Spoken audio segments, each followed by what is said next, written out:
Hey everyone और fin Q में आपका स्वागत है। मैं हूं आपकी दोस्त और आज हम एक बहुत ही इंटरेस्टिंग मिस्ट्री को सॉल्व करने वाले हैं। इमेजिन कीजिए आप अपनी पॉकेट मनी से वो कूल वाला वीडियो गेम खरीदने गए हैं जिसका आप हफ्तों से इंतजार कर रहे थे।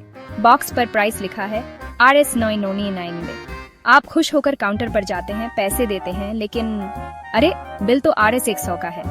ये एक्स्ट्रा पैसे कहाँ से आए? क्या शॉपकीपर ने आपको चीट किया? ये सिर्फ वीडियो गेम्स के साथ नहीं होता। आपने कभी सोचा है कि एक टेस्टी चॉकलेट बार, एक स्टाइलिश नया बैकपैक या आपका फेवरेट चीजी पिज्जा हमेशा प्राइस टैग पर लिखे दाम से थोड़ा ज्यादा महंगा क्यों होता है?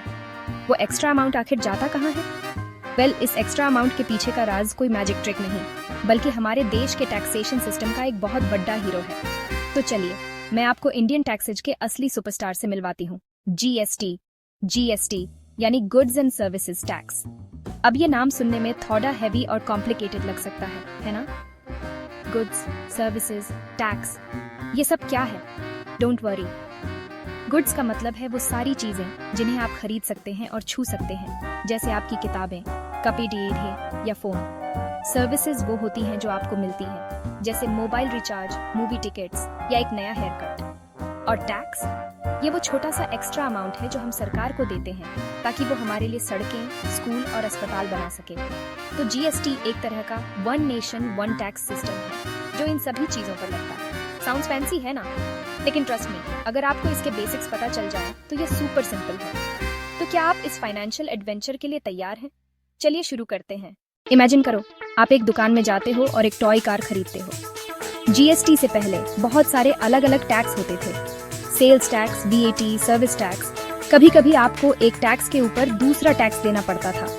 यह पिज्जा स्लाइसेस को तब तक स्टैक करने जैसा था जब तक वे गिर न जाएं। कंफ्यूजिंग और मेसी। जरा 2017 से पहले की दुनिया इमेजिन कीजिए। कुछ भी खरीदने पर एक नहीं, दो नहीं, बल्कि कई अलग अलग टैक्सेस का जाल बिछा होता था, जैसे वैल्यू एडेड टैक्स यानी VAT, service tax, central excise duty, octroi. बाप रे, लिस्ट तो चलती ही जाती थी। ये एक ऐसे उलझे हुए ईयरफोन की तरह था जिसे सुलझाने में ही सारा टाइम निकल जाता था। हर स्टेट के अपने अलग नियम, अपने अलग टैक्स रेट्स। बिजनेसेस के लिए ये एक नाइटमेयर जैसा था और हम जैसे आम लोगों के लिए कंफ्यूजन का एक बड़ा समंदर। तो 1 जुलाई 2017 को इंडिया ने इस मेस को साफ करने का फैसला किया और इस सफाई अभियान का हीरो बनकर आया GST यानी गुड्स एंड सर्विसेज टैक्स। इसका मिशन, इन सारे अलग अलग टैक्सेस को हटाकर एक सिंपल टैक्स सिस्टम लाना। The idea was simple, one country, one tax, one big sigh of relief. अब कोई स्टेट वाइज कंफ्यूजन नहीं, कोई हिडन चार्जेस का डर नहीं, बस एक ट्रांसपेरेंट टैक्स जो पूरे देश में लागू हो। तो सवाल ये है कि ये GST आखिर काम कैसे करता है? चलिए इसे हमारे पसंदीदा सब्जेक्ट यानी खाने के एग्जाम्पल से समझते हैं। मान लीजिए आपका बर्गर खाने का मन हुआ और आप एक रेस्टोरेंट गए। मेन्यू पर बर्गर की कीमत है RS100। जब बिल आता है तो आप देखते हैं कि उस पर 5% GST लगा है। तो अब आपको RS5 देने होंगे। ये जो एक्स्ट्रा RS5 आपने दिए वो सीधे सरकार के खजाने में जाते हैं और सरकार इन पैसों का इस्तेमाल हमारे और आपके लिए ही करती है। बेहतर सड़कें बनाने में, नए स्कूल और अस्पताल खोलने में और सुंदर पार्क्स बनाने में, जहाँ बैठकर आप और भी बर्गर्स खा सकते हैं। तो एक तरह से आपका बर्गर देश की तरक्की में अपना योगदान दे रहा है। लेकिन कहानी यहीं खत्म नहीं होती। In fact the real magic of GST happens behind the scenes. ये जो 5% टैक्स आपने दिया वो सिर्फ आखिरी स्टेप नहीं है। GST की खासियत ये है कि ये प्रोडक्ट बनने के हर स्टेप पर कलेक्ट किया जाता है। चलिए हमारे बर्गर की जर्नी को शुरू से देखते हैं। सबसे पहले एक किसान गेहूं उगाता है और उसे एक मिल वाले को बेचता है। यहाँ किसान अपनी बिक्री पर GST कलेक्ट करेगा। फिर मिल वाला उस गेहूं से आटा बनाता है और उसे एक बेकरी को बेचता है। मिल वाले ने गेहूं को आटे में बदलकर वैल्यू ऐड की तो वो भी अपनी बिक्री पर GST लगाएगा। अब आता है GST का सबसे smart feature, input tax credit या ITC। इसे आप टैक्स पर डिस्काउंट समझ सकते हैं। जब मिल वाला सरकार को GST देगा तो वो उस अमाउंट को घटा सकता है जो उसने किसान को गेहूं खरीदते वक्त टैक्स के रूप में दिया था। उसे सिर्फ अपनी वैल्यू एडिशन पर ही टैक्स देना है। ये सिलसिला आगे भी चलता है।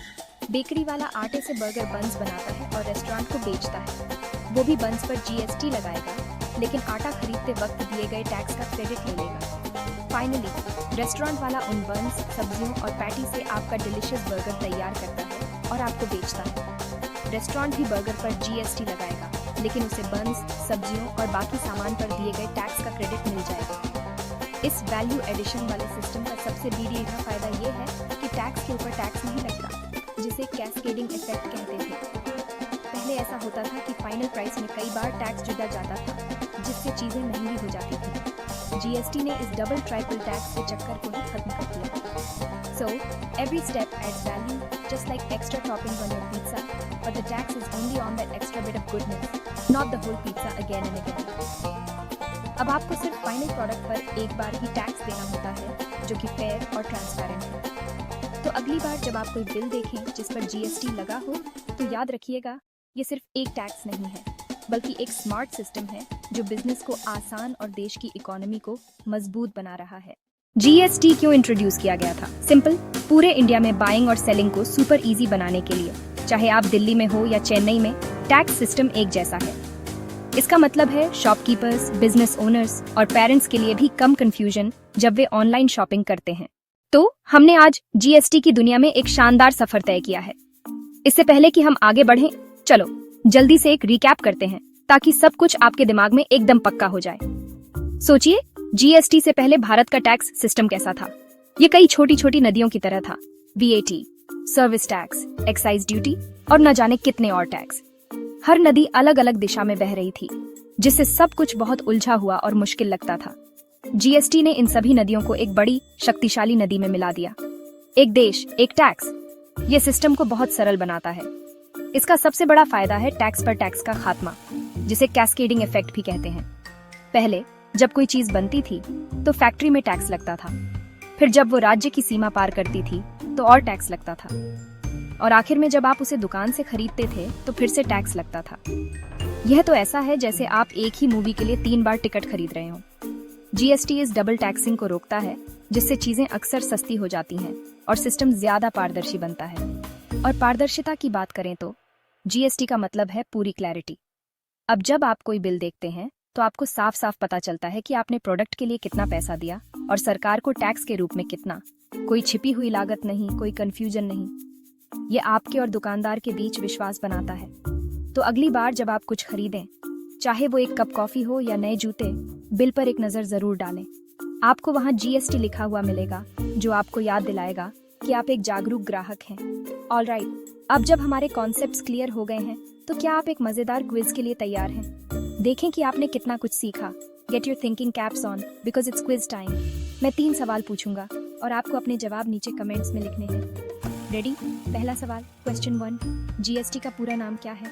आपके ऑप्शंस हैं: A, general sales tax, B, goods and services tax, C, government special tax, या डी, ग्रैंड सेविंग्स टैक्स। सोचिए, इसका जवाब हमारे पूरे वीडियो का आधार है। सही जवाब है B, goods and services tax. Goods यानी वो सामान जिन्हें आप छू सकते हैं, जैसे आपका फोन या आपकी पसंदीदा चॉकलेट, और सर्विसेज यानी वो सेवाएं जिनका आप अनुभव करते हैं, जैसे रेस्टोरेंट में खाना या मूवी देखना। जीएसटी इन दोनों पर लागू होता है। अब आते हैं दूसरे सवाल पर। क्वेश्चन 2, जीएसटी ने भारत में कई पुराने टैक्सों को बदल दिया।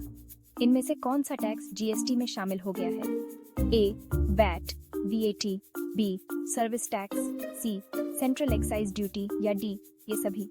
थोड़ा मुश्किल है ना? सोचिए उस उलझी हुई नदी वाली बात। और सही जवाब है डी, ये सभी। जीएसटी ने इन सभी और कई अन्य टैक्सों को एक ही सिस्टम में शामिल कर लिया, जिससे व्यापार करना और टैक्स भरना पहले से कहीं ज्यादा आसान हो गया। और अब हमारा आखिरी और सबसे महत्वपूर्ण सवाल, क्वेश्चन 3, जीएसटी पूरे भारत में खरीदारी को एक जैसा बनाने में कैसे मदद करता है?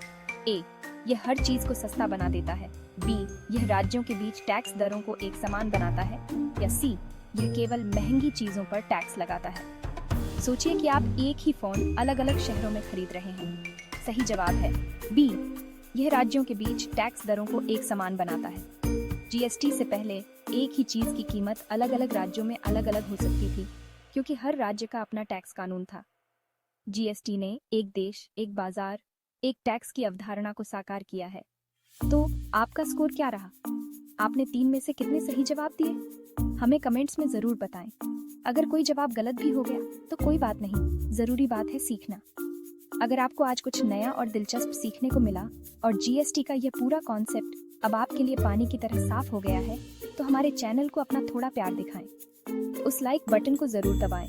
और अगर आप ऐसे ही मुश्किल विषयों को आसान भाषा में समझना चाहते हैं तो सब्सक्राइब बटन पर क्लिक करना न भूलें।